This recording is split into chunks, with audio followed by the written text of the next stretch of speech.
আসসালামু আলাইকুম রহমতুল্লাহি ওয়া বারাকাতুহু। 9 ফেব্রুয়ারি 2025 সালে সমাজবিজ্ঞান ভাইবা বোর্ডের যে প্রশ্নগুলোর সম্মুখীন হয়েছে কয়েকটি প্রশ্ন তুলে ধরলাম আজকের ভিডিওয়ে। মজুদ এবং যোগানের মধ্যে পার্থক্য কী, সামষ্টিক দ্রব্য চলক কী, সঞ্চয়ের চিত্র কেমন হবে, সংবিধানের অধ্যায় কয়টি, সংবিধানের মূলনীতি কী কী, সমাজবিজ্ঞানের জনক কী, বাংলাদেশে বিখ্যাত 3 জন অর্থনীতিবিদের নাম বলুন। উপমহাদেশে একজন অর্থনীতিবিদের নোবেল পুরস্কার পেয়েছে, তার নাম কি? মানে উপমহাদেশে একজন অর্থনীতিবিদ নোবেল পুরস্কার পেয়েছে, তার নাম কি? মৌলিক অর্থনীতির সমস্যাগুলো কি কি? নিজের কলেজ সম্পর্কে বলুন। নগরায়ণ বলতে কি বোঝায়? সামগ্রিক ভারসাম্যের লেখচিত্র আঁকো। বাজার চাহিদা এবং বাজার যোগান কি? বাজেট সম্পর্কে বলুন। রাষ্ট্রবিজ্ঞান কি এবং জনককে? এর জনককে? রাষ্ট্রবিজ্ঞানে আপনি কেন পড়েছেন? আপনার দুইটি গুণ বলুন। আপনি লিখিত পরীক্ষা কেমন দিয়েছেন? বাংলাদেশ ব্যাংক কি? এর শাখা কয়টি আছে? মুদ্রানীতি কি? গ্রিক দার্শনিকের কয়েকটি নাম বলুন। অনার্স প্রথম বর্ষের বইয়ের নাম বলুন। 1966 সালের সম্পর্কে বলুন। পলাশী যুদ্ধ কাদের মধ্যে হয়েছে এবং কেন হয়েছে? নিজের কলেজ সম্পর্কে বলুন।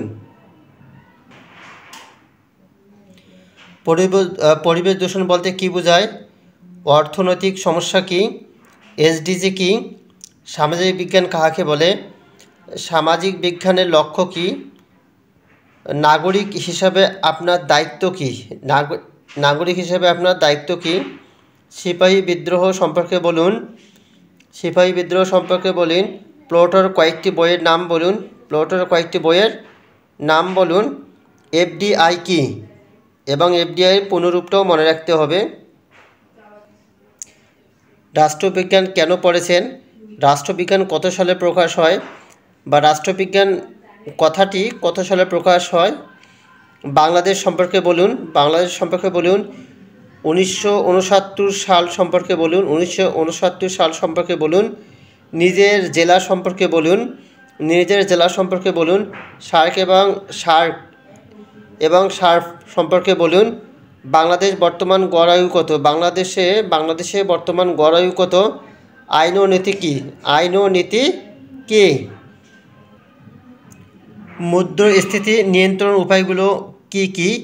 মুদ্রাস্ফীতি কাকে বলে? এই সংখ্যাটা কিন্তু প্রায় ম্যাক্সিমাম শিক্ষার্থীদেরকেই কিন্তু এই প্রশ্নটা করে। মুদ্রাস্ফীতি নিয়ন্ত্রণের উপায়গুলো কি কি?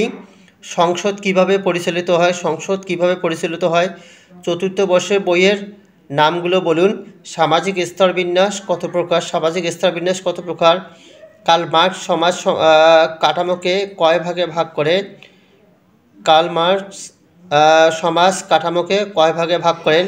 কার্ল মার্কসের তথ্য বলুন। ম্যাক্স ওয়েবারের যুক্তি কী ছিল? সমাজ কিভাবে পরিচালিত হয়? ভ্যাট কি?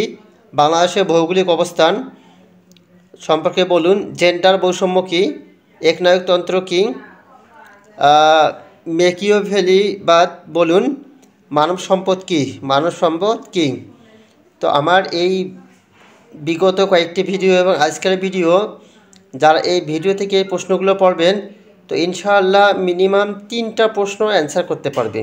তো 3টা প্রশ্নের যদি কাল 5টা বা 7টা প্রশ্ন করে 3টা প্রশ্নের উত্তর দিলেই ভাইবা বোর্ডে ফেল হবে না, তো অবশ্যই পাস হবে। যদি কাল 7টা প্রশ্ন করে 3টা প্রশ্নের উত্তর দিলেও কিন্তু পাস।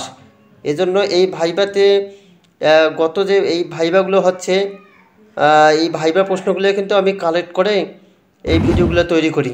তো এই ভিডিওগুলো যদি এই ভিডিওগুলো যে প্রশ্নগুলো আমি আপলোড করেছি, এই আপলোড করা প্রশ্ন যদি তোমরা কেউ পড়ো, তাহলে অবশ্যই 2টা থেকে 3টা প্রশ্নের উত্তর দিতে পারবেন। তো 2টা থেকে 3টা প্রশ্ন উত্তর দিলেই তো ইনশাল্লাহ ভাইবা বোর্ডে পাস হবে, সমস্যা হবে না।